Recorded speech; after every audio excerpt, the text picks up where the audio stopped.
Magandang gabi po muli mga kababayan. Nakakabahala po yung nangyayari sa ngayon kasi mukhang nagiging aktibo na naman po ang mga terorista. Kung napanood nyo na po sa balita kaninang umaga, may sumabog po na bomba sa MSU Gymnasium, Mindanao State University sa Marawi. Wala pa, under investigation pa siya, so wala pang suspect. Pero since sa Mindanao po ito nangyari, most probably ang pagbibintangan ay yung dating mga mga Islamic terrorist groups. Pero guys, sinabi natin, under investigation pa. December pa naman. Bakit nag-uumpisa ang bombahan? Hindi po tayo, medyo hindi nakapagtataka dyan sa Mindanao kasi nandiyan yung mga dating active na mga terorista, absayap, mga Muslim extremists. Pero 'di ba, nagkaroon na ng nagkapirmahan na ng yung BARM with no less than President Marcos, Bongbong Marcos, just a few months ago, na para matigil itong mga kaguluhan dyan, instigated by some Muslim groups. Kasi ibaga po ang medyo hinahangad ng mga Muslim communities sila ay magkaroon ng kahit papano sariling pamamahala ng kanilang mga sariling komunidad. At ito na nga po yung BARM. Kaya po ito ginawa para maiwasan na po itong mga ganitong mga terror attacks.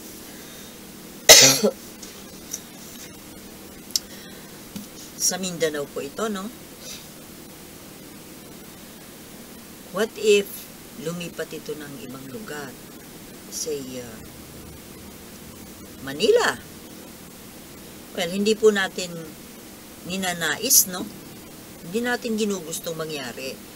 Kumbaga, kasi before, many years ago, nagkaroon na rin ng mga deadly bombings sa Manila.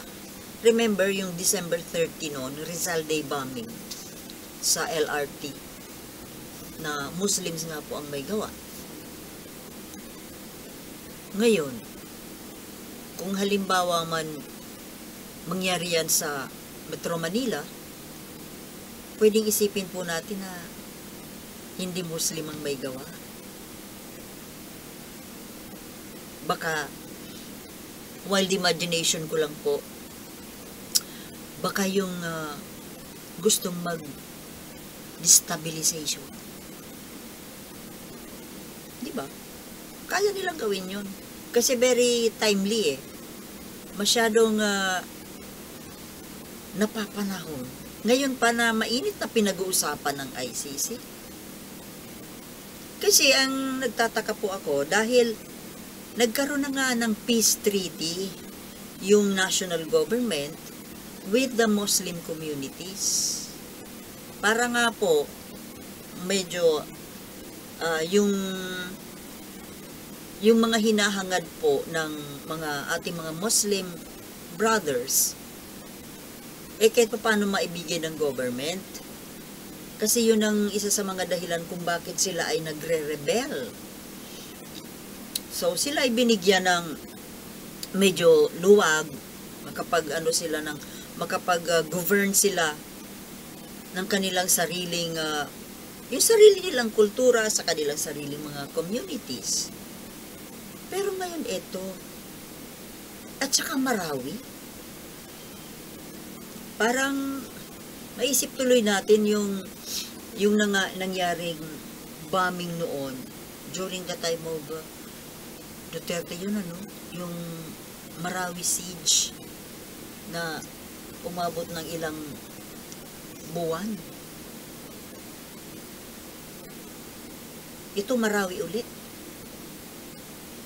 What's in Marawi ba? Yun ang may tatanong natin. Of all places, why Marawi? Marami namang Muslim cities dyan. Maalala natin yung Marawi. Tumira dyan si Alma Moreno, di ba? Naging asawa siya nung mayor ng Marawi. Sino ba yun? Salik ba yun? Salik. Pero wala na sila. So, nung tumira yan dyan si Alma Moreno, naging asawa siya nung Marawi mayor. Sabi ko, kasi before, ang isip ko sa Mindanao, yung mga Muslim communities, para sabi ko, parang ang gulo. Kasi yung mga nangyayari noong araw. Pero totoo naman na sa mga Muslim communities, parang napaka-normal na daw yung mga kalalakihan may sukbit-sukbit na baril. Araw-araw. Oras-oras. Very normal sa kanila. Kasi, for protection nga eh. So, kung ganun po na laging may sukbit na baril, ibig sabihin talagang napakadelikado ng lugar kung ganun. Kasi dito sa atin wala naman tayong makitang ganyan eh. Alam nyo, naalala ko dun sa Japan, may dalawang sisters kasi ako na nandoon nakatira na kapag may pamilya sila doon, may asawa ng Japanese, nakadalaw tayo. Alam nyo sa Japan, ang mga pulis, ang babait. Hindi sila nagdadala ng baril. Walang baril ang mga Japanese policemen, yung mga nagpapatrolya. Batuta lang po. Batuta. Walang, kasi nga, para ma-promote yung peace. Kasi once na laging nakakakita ka ng baril, yung lalaki na nakasukbit ng baril, para bang laging may laban. Pero sa Japan po, yon, gumagana yung ganon. Ibig sabihin, peace-loving sila, yung mga tao. Hindi kailangang may baril yung pulis. Ibig sabihin, it's not that dangerous. Batuta lang. Ibig sabihin doon, halimbawa kung may tao na karaniwang ordinary citizen na halimbawa nakagawa ng mali outside of the house at kung sila ay aarestuhin ng pulis, ibig sabihin very cooperative siguro, hindi kailangan ng baril, batuta lang, okay na. Alam mo, magandang pangarapin po na sana dito sa Pilipinas ganun din na yung mga pulis walang dala-dalang baril.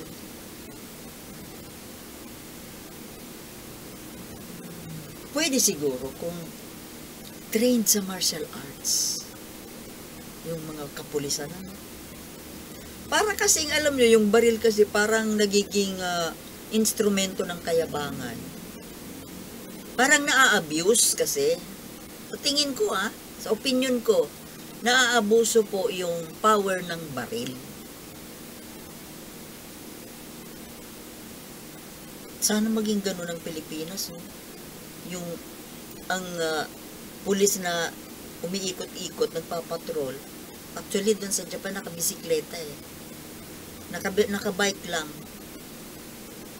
At batuta lang ang dala-dala, ang nasa sukbit.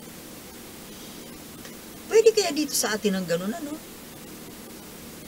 batuta lang, or kahit wala, kahit batuta.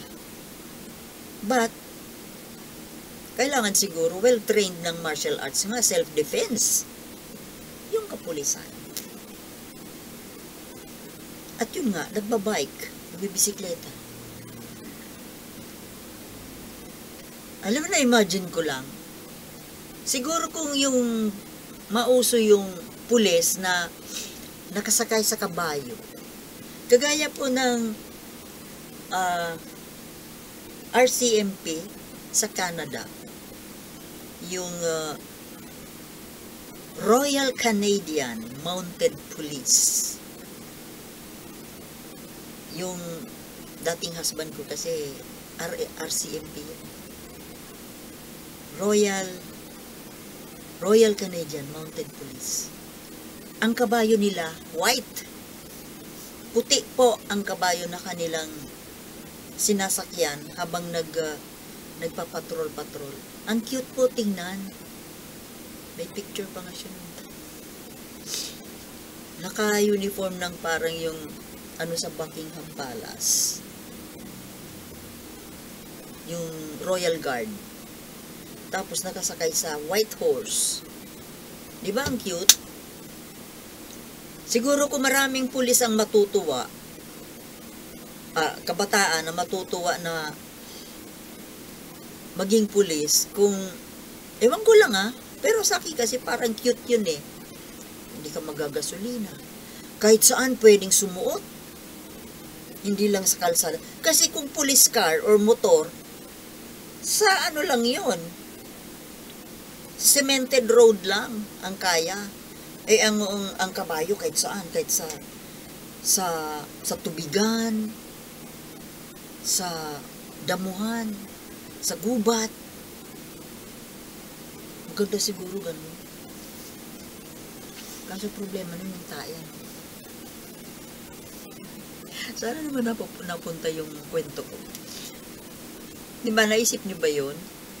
Cute siguro kung kabayo ang mag-iikot-ikot dyan. Kabayong puti. Or black and white horse. Pero mas cute yung white, no? White horse. Tapos ang ganda ng uniforme. O, di ba bongga? Ngayon, balikan natin yung bombing, no? Parang, ano na naman ba? Nag-uumpisa na naman itong mga bombings na to.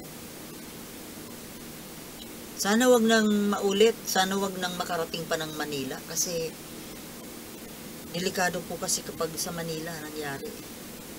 Mas malaki ang damage to life and property. Lalo na yung, wala pa naman siguro nangyari sa mall. Bombing sa mall, ano? Huwag naman. Kasi, yung mall alam naman natin na mga pamilya ang nandyan, mga bata. Nagpapasyal dyan. So, abangan po natin ng, gusto kong malaman talaga. Gusto kong under investigation pa po kasi ng DND and police. Sakit ng lalamunan ko. Abangan natin kung sino ang may gawa nito. Kasi sa ngayon wala pa Kaninang umaga pa lang kasi nangyari So, sige po mga kababayan, dito na lamang po. Isinyer ko lang po sa inyo itong balita na ito. Alam niyo, hindi maganda sa isang bansa na yung may mga ganon-ganon na mga bombings na ganon. May matitinding krimen. Kasi matatakot po yung mga foreign tourists and investors. Yun po ang hindi maganda.